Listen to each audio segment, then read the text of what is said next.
지금 감히 한국을 중국이랑 비교하는 거예요?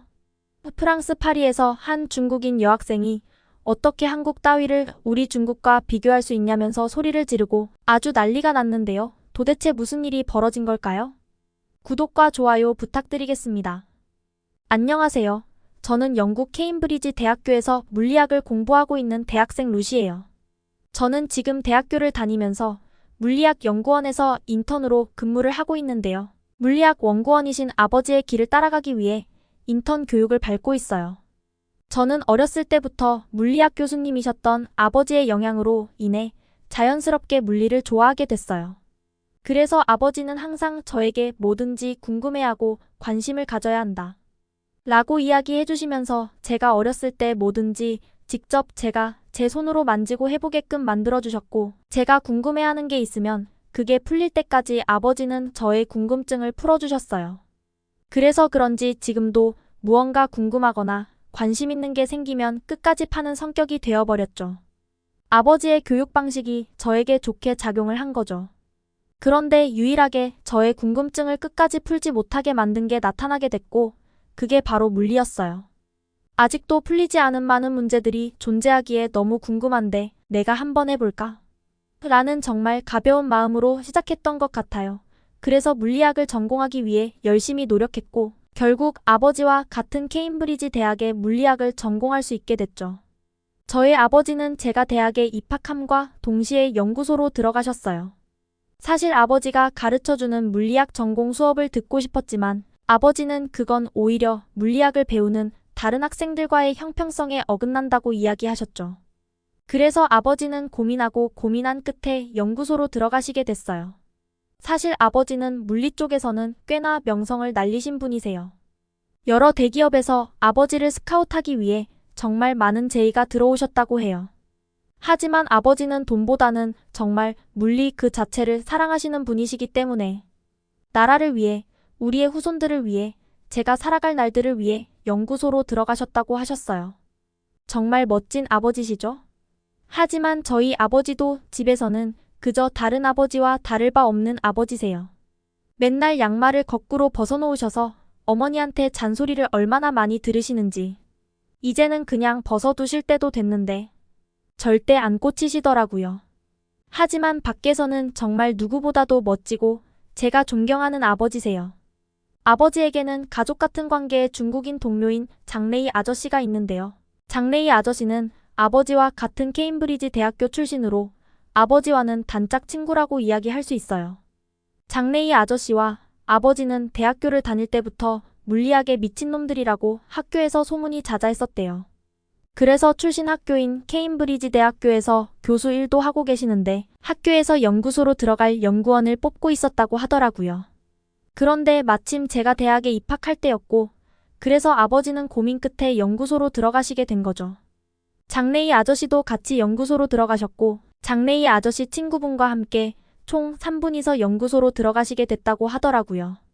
그렇게 세 분은 정말 그 어떤 연구원들보다도 열정을 다해 연구에 몰두하셨다고 해요.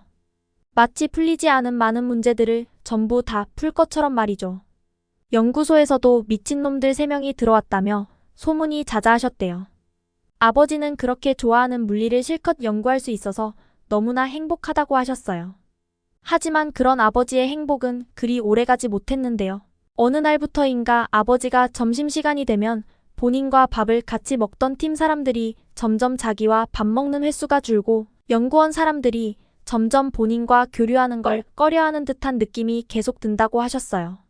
그래서 처음에 아버지는 본인이 무언가를 잘못한 줄 알고 본인의 행동에 대해서 계속 바꾸려고 노력하셨대요. 그런데 알고 보니 그게 아니었던 거죠. 제일 친한 선배가 아버지에게 조용히 얘기를 해줬다고 했는데요. 요즘 아버지의 친구이자 동료인 장레이 아저씨가 아버지에 대한 안 좋은 소문을 연구소 내에 퍼뜨리고 다닌다는 얘기였죠. 선배의 말로는 아버지의 가장 측근부터 시작해서 팀의 상사, 후배까지 아버지에 대한 안 좋은 소문을 계속 이야기하셨대요. 뭐라고 소문을 냈나 들어보니 물리학을 전공하지 않았는데 뒤에 백으로 연구소에 들어올 수 있었다. 실력이 안 되는데 명성 때문에 연구소에 들어온 것이다. 등등 정말 지금 들어보면 말도 안 되는 얘기들이었죠. 결국 그 소식을 들은 연구소 간부들은 진위 여부를 파악하기도 전에 아버지를 연구소에서 내쫓으셨대요. 그렇게 장래희 아저씨의 바램대로 아버지가 쫓겨나자 연구소는 장래희 아저씨의 왕국이 되었지만 그 왕 행세도 그리 오래가지는 못했죠. 연구소에서 중요한 논문에 대해 논의하던 중에 그 논문을 작성한 게 아버지와 장래희 아저씨였는데요. 그 논문에 대한 자료와 해석을 연구소에서 요구했지만 장래희 아저씨는 2주가 넘도록 아무런 대처도 하지 못하셨대요. 사실 그 논문은 아버지가 모두 작성한 것이었고 그저 장래희 아저씨는 이름만 같이 올라간 셈이었던 거죠. 그 논문에 대한 정보를 아무것도 몰랐던 장래희 아저씨는 그 일이 있고서부터 연구소에서 점점 신뢰를 잃어가더니 결국 쫓겨난 아버지가 아닌 장래희 아저씨의 실력이 오히려 부족하다는 의견들이 나오기 시작했고 결국 장래희 아저씨는 한 달이 채 지나지 않아 쫓겨나게 됐죠. 결국 연구소에서는 이 모든 사건들이 장래희 아저씨의 음모였다는 걸 알았고 연구소에서는 아버지를 다시 연구소에 들이게 됐죠. 연구원의 모든 동료들은 아버지에게 전부 사과하셨다고 하더라고요. 하지만 물리를 사랑하셨던 아버지였기에 물리만을 보고 들어오셨던 아버지는 그런 건 크게 중요하지 않았다며 쿨하게 모든 사과를 받아주셨고 지금은 연구소의 핵심 인물로 자리 잡고 계시죠. 모든 건 장래희 아저씨의 시기, 질투로 인해 벌어진 일이었어요. 지금은 이렇게 아무렇지도 않게 이야기할 수 있지만 사실 저희 집안은 장래희 아저씨 때문에 굉장히 힘들었었거든요. 큰 부를 누릴 수 있는데도 불구하고 물리만을 사랑하셨던 아버지는 모든 걸 버리고 연구소로 들어갔던 터라 집안이 흔들리지 않을 수가 없었거든요. 하지만 그렇게 사랑했던 물리도 연구하지 못하고 쫓겨났었기 때문에 아버지는 극심한 스트레스로 지병까지 앓게 되셨거든요. 지금도 심장이 좋지 않아 계속해서 약을 복용하고 계신데 진짜 생각만 해도 화가 머리 끝까지 나는 일이었죠. 그래서 아버지는 항상 저에게 중국인은 본인의 이득이라면 제일 친한 동료까지도 버리는 사람들이니 혹시라도 중국인과 엮이게 된다면 항상 조심하라고 조언해 주셨어요. 그리고 저는 몇 달 뒤 아버지의 조언을 깊게 생각하게 되는 일이 벌어지게 되는데요. 저에게는 같이 물리학을 전공하고 있는 친구 리나가 있어요. 리나는 중국 베이징에서 왔고 굉장히 활발한 친구예요. 리나와 처음 만나게 된 건 첫 물리학 수업 때였는데요. 첫 수업이고 아직 친구가 없었던 저는 그저 뒤쪽 빈자리에 앉아 멀뚱멀뚱 칠판만 바라보고 있었죠. 그런데 바로 제 옆에 누가 갑자기 앉더니 안녕? 이라고 인사를 건네더라고요. 네, 바로 리나였어요. 먼저 다가와준 리나 덕분에 저에게는 뗄래야 뗄 수 없는 가장 친한 친구가 생기게 됐어요. 하지만 리나는 분명 좋은 친구가 맞았지만 아버지의 조언이 계속 생각나기도 하고 장래희 아저씨 때문에 아빠가 힘들어했던 게 계속 생각이 나다 보니 완전히 제 마음을 다 놓을 수는 없었어요. 그러다 아니나 다를까 사건이 하나 터지게 되는데요. 이번에 조별과제가 있어서 저는 당연히 친구인 리나와 함께 조별과제를 하기 위해 조를 만들었어요. 그런데 평소에 리나가 좀 게으르다는 특징이 있거든요. 한 번은 과제 때문에 리나의 기숙사에서 같이 늦게까지 과제를 하려고 기숙사 문을 여는 순간 무슨 냄새지? 진짜 너무 독한 냄새가 제 코 속으로 훅 들어오는 거예요. 그런데 리나는 아무렇지도 않게 들어와 라고 하는 거예요. 나만 나는 냄새인가? 생각했죠. 하지만 기숙사 안을 본 순간 냄새가 날 수밖에 없었죠. 책상 위에 먹다 남은 과자와 음식은 물론이고 언제 입었는지 알 수 없는 색깔이 변한 옷들이 여기저기 널려 있는 거예요. 진짜 너무 냄새가 심해서 그냥 내일 도서관에서 과제를 하자는 말이 턱끝까지 차올랐지만 리나가 상처받을까봐 말도 못하고 그냥 입으로 숨을 쉬고 과제를 한 적이 있었거든요. 그런데 그날 저와 함께 하자던 과제도 결국 리나는 마지막까지 제출을 못해서 D-라는 제일 낮은 학점을 받고도 전혀 아무렇지도 않아 하더라고요. 그런 리나와 함께하는 조별과제는 이번에 처음이라 솔직히 조금 불안했어요. 근데 아니나 다를까 조사해오라고 했던 부분에 대한 자료를 하나도 찾아놓지도 않은 거예요. 발표가 당장 얼마 안 남아서 솔직히 기분이 좀 안 좋았죠. 조별과제이기에 한 명이라도 본인의 역할을 제대로 하지 않으면 전부 다 안 좋은 학점을 받을 게 뻔하니까요. 화가 난 저는 리나, 내가 너가 못한 부분을 정리해서 줄 테니까 발표라도 해줄래? 리나는 귀찮다는 듯한 표정을 하더니 마지못해 그럼 본인이 그냥 발표를 하겠다고 이야기하더라고요. 하지만 리나의 발표 또한 너무 불안했던 저는 발표 대본까지 만들어서 리나에게 전달해줬고, 다행히도 운이 좋게 리나가 발표를 잘해준 덕분에 수월하게 발표 과제를 끝낼 수가 있었죠. 참 운도 좋은 친구죠. 그렇게 시간이 흘러 과제 점수를 확인하고 있었는데요. 발표 과제 점수가 나온 날, 이상하게 발표 과제 점수가 너무 낮게 나온 거예요. 아무리 생각해봐도 이 점수가 나올 수 없다고 생각한 저는 교수님에게 메일을 보냈죠. 그런데 교수님에게 정말 어이가 없는 답변을 듣게 되는데요. 루시, 이번 과제는 조별 과제임에도 불구하고 너의 안일한 행동 때문에 피해를 입은 동료들을 생각해서 이런 점수를 준 것이니 다음 과제 때 열심히 해서 제출해주길 바래. 굴럭이라고 교수님에게 메일이 온 거예요. 안일한 행동. 도저히 이해가 되지 않아서 교수님에게 다시 답변 메일을 보내게 됐죠. 그리고 나서 받은 답변으로 모든 일을 알게 됐는데요. 리나가 교수님에게 메일을 보냈는데 제가 과제를 하나도 하지 않아서 리나 본인이 너무 힘들었다고 교수님한테 메일을 보냈다고 하는 거예요. 그래서 확인을 해보니 저를 제외하고는 모두 좋은 점수를 받았던 거예요. 아니, 이제 지금 말이 되는 건가? 너무 화가 나는 거예요. 그래서 오히려 준비를 안 한 건 리나다. 제가 준비한 자료를 전부 교수님에게 보여드렸지만 점수가 이미 들어갔기 때문에 수정이 불가능하다는 답변만을 받게 된 거죠. 화가 정말 머리 끝까지 났던 것 같아요. 리나를 찾아가서 이야기했지만 오히려 리나는 너가 준비한 자료는 이번 발표 주제와는 어긋난 부분이 많아서 교수님에게 메일을 보낸 거라며 이야기하는데 와. 정말 아버지의 조언이 딱 생각이 나더라고요. 이래서 중국인을 조심하라고 하는 건가? 정말 뼈저리게 느끼게 된 사건이었죠. 기분이 너무 나빠서 맥주 한 잔을 먹어야 할 것 같아 동기들과 한잔 하기로 약속을 하게 됐는데요. 리나는 제가 화가 난 걸 알고 있는데도 불구하고 다른 동기들이랑 같이 오더라고요. 아무렇지도 않게 모임에 온 모습이 진짜 너무 얄밉고 꼴도 보기 싫었죠. 그래서 그냥 아는 척도 안 하고 일부러 멀리 떨어져서 앉았죠. 올림픽 시즌이어서 그런지 술집은 모두가 올림픽 얘기도 들썩거리고 있었죠.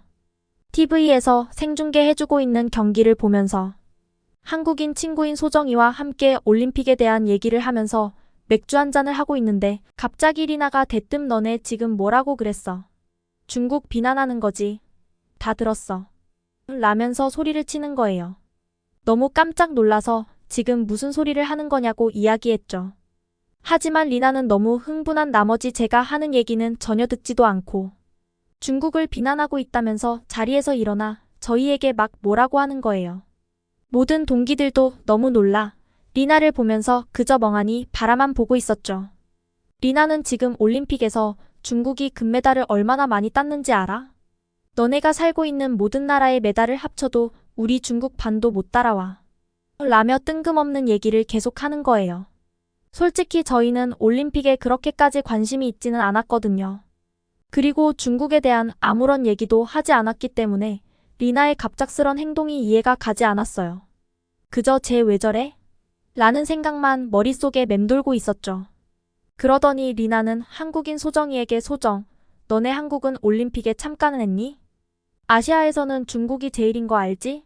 라면서 가만히 있는 소정이를 건드리더라고요. 소정이는 그냥 대꾸도 하지 않고 저와 이야기를 계속 이어갔죠.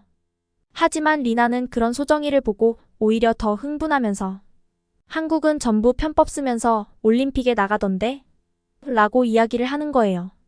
저는 솔직히 갑자기 가만히 있는 소정에게 왜 이러나 싶었죠. 그저 그런가 보다 하고 생각하고 있었죠. 그런데 또 리나 말대로 실제로 메달을 많이 딴 건 중국이 많기도 했고 리나 때문에 중국 선수들이 얼마나 열심히 올림픽을 준비하는지는 알고 있었기 때문에 그건 맞아라고 그냥 생각하고 있었죠. 그런데 가만히 있던 소정이가 뭔가 기분이 나빴는지 표정 하나 안 변하고 천천히 리나에게 이야기를 하기 시작하는 거예요. 중국 선수들은 금지 약물을 너무 많이 써서 전부 실격 당했다던데. 라고 하는데 리나가 그 얘기를 듣자마자 얼굴이 새빨개지기 시작하는 거예요. 소정이는 저에게 루시 그거 알아? 중국 선수들은 금지 약물로 편법을 너무 많이 써서 이번 올림픽 때는 경기 시작과 끝, 그리고 매일매일 모든 선수들이 약물 검사를 받는다고 하더라고. 중국 선수들이 검사 좀 그만하라고 세계 언론인들에게 들으라고 기자한테 인터뷰까지 했는데 전 세계 어느 나라도 그 기사에 대해서는 언급조차 없었대. 오히려 약물 검사를 멈추기는커녕 시합이 끝난 선수들도 올림픽이 끝날 때까지 검사를 계속 받는다고 그랬대.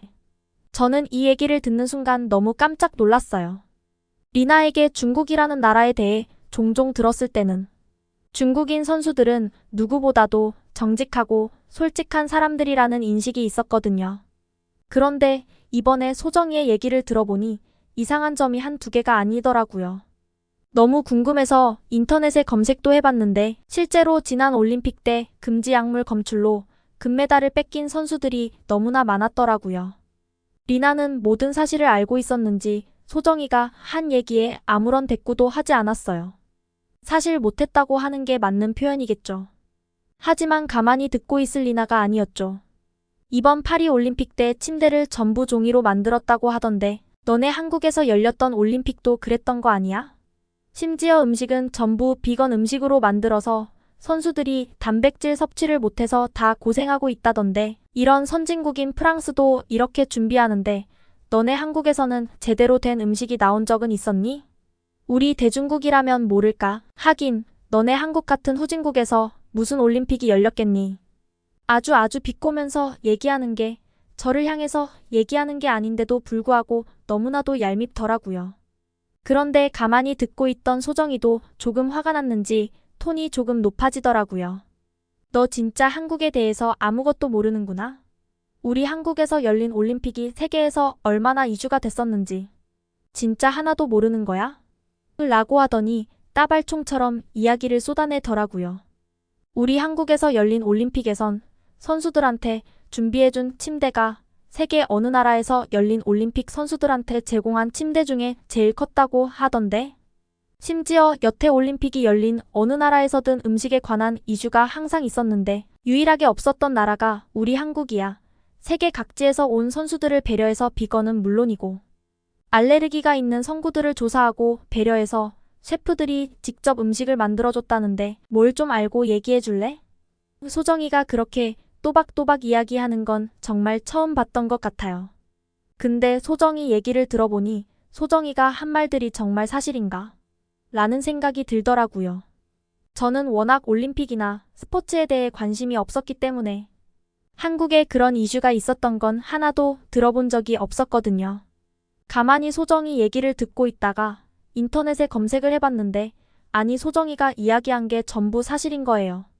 심지어 기사가 난 게 전부 한국에서 낸 기사가 아니라 해외에서 난 기사들이었어요. 기사를 하나 둘 읽어보는데 정말 놀랍더라고요.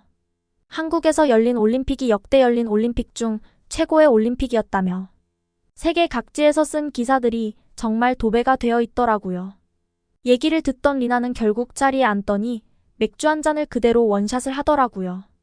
올림픽 얘기로 꽃을 피우던 시점 한 친구가 이번에 생강에서 수영하고 나온 선수가 물에서 나오자마자 구토를 했다고 얘기를 하더라고요. 기사를 보니 철인 3종 경기를 치르던 중에 생강에서 수영을 하고 나온 선수가 바로 구토를 해서 엄청난 이슈가 일어났더라고요. 사실 프랑스 언론에서는 이런 부분에 대해서는 자세한 얘기를 다루지는 않아서 모르는 친구들이 많았었거든요. 물론 저도 포함해서 말이죠. 그저 소문으로만 듣고 있었죠. 생강의 수질이 그렇게 좋지 않아서 이번에 수영 부분을 빼고 진행하는 게 좋다고 말이 나왔었나 봐요. 하지만 프랑스 언론에서는 이번 올림픽을 위해 수질 개선에 많은 돈을 썼고 실제로 개선이 일어났다는 기사들이 쏟아졌죠. 그래서 그렇게 큰 문제라고 생각하지 않았는데 이번에 그런 일이 벌어지니 제가 살고 있는 프랑스 언론조차도 믿을 수가 없겠더라고요. 이 얘기를 들은 리나는 또 자기네 중국의 양쯔강은 너무 깨끗해서 세계적으로 인정받는 강이라고 한참을 이야기하기 시작하더라고요. 하지만 그 얘기를 듣고 있던 소정이는 너네 양쯔강 도시 폐수로 인한 오염으로 오랜 기간 동안 고생하고 있잖아. 화학물질, 중금속, 플라스틱 등의 오염 물질이 강에 유입돼서 생태계도 망치고 수질에 큰 영향을 미치고 있다고 아주 난리던데. 리나는 또 다시 얼굴이 빨개지기 시작하더라고요.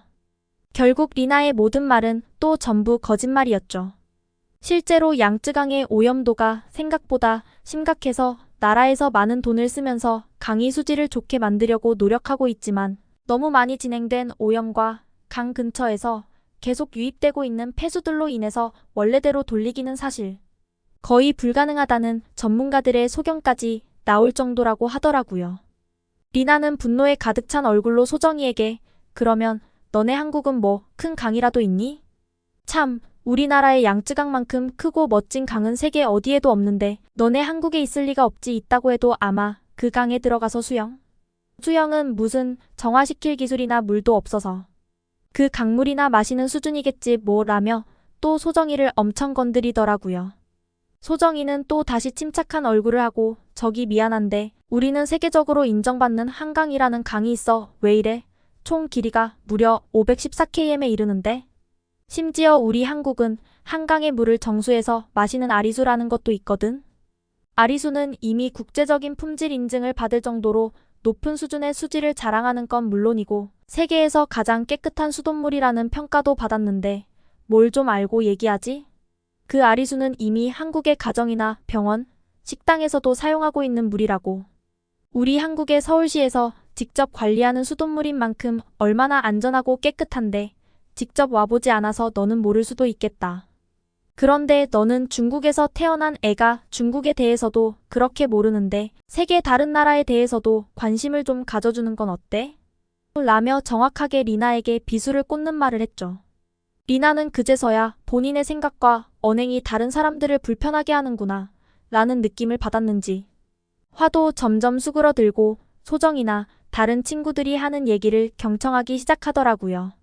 그리고 저희가 알고 있는 중국에 대한 정보들을 다시금 얘기해주면서 리나가 잘못된 정보들을 이야기하고 있음을 인지시켜 주었죠.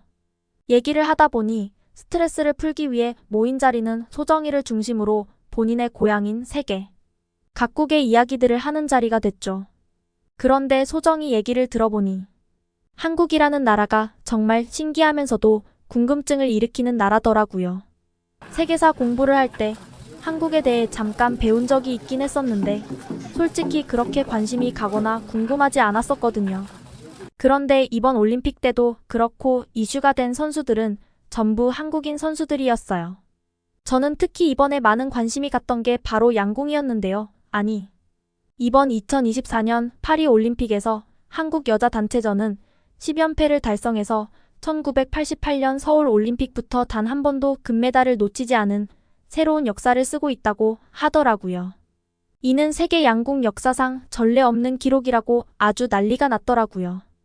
여자 단체전은 물론이고 한국 양궁팀은 모든 양궁 종목에서 금메달을 휩쓸면서 한 대회에서 5개의 금메달을 모두 획득한 최초의 나라가 됐다고 파리 현지 기사가 얼마나 올라왔는지. 구글의 올림픽 양궁만 쳐도 한국 관련 기사들만 수십 개가 있더라고요. 제일 멋있었던 한국 양궁 선수는 바로 김우진 선수였어요. 개인전은 물론이고 단체전, 혼성전까지 출전해서 모든 금메달을 휩쓴 건 물론이고 그는 올림픽 역사상 최초로 한 대회에서 3개의 금메달을 획득한 남자 양궁 선수로 기록됐다고 하더라고요. 정말 기사를 읽고 김우진 선수가 펼치는 경기를 영상을 통해서 다시 보게 됐는데요.